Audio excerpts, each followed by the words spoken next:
threaded the machine, and we also threaded our bobbin, and we had checked it to make sure that it's connected.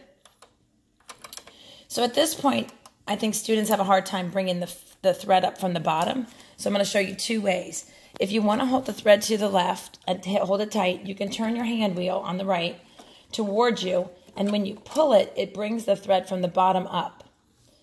Then you can just grab it with your finger, or you can just take another item, sewing tool, and pull the thread. It's really supposed to be that you have it like this before you start to thread.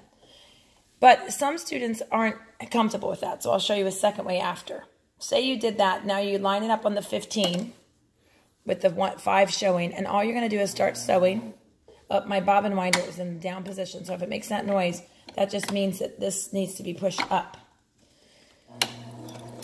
Then you're just going to start to sew. I didn't backstitch at the beginning, but I'm lining it up on the 15. And then if I choose to backstitch to reinforce the stitch here, I can just push the button in, backstitch, and forward again. Okay, that's one way.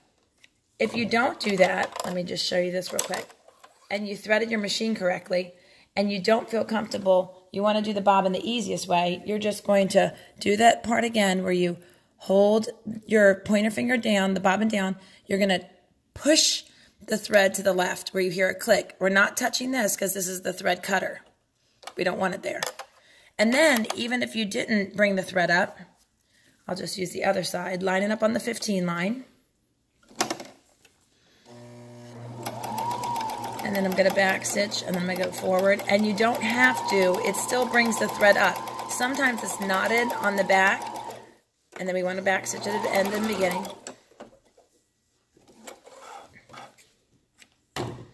So when we look at it, we have clean stitches. You have a cup at your station, so make sure you put all the thread in your cups so we don't leave a mess for the custodians. Okay, so there is our fabric, and that would just mean that's the first thing you do before you sew. You just say, okay, now we're ready to sew because it looks nice on the back and looks nice on the front. Then we're ready to do our project.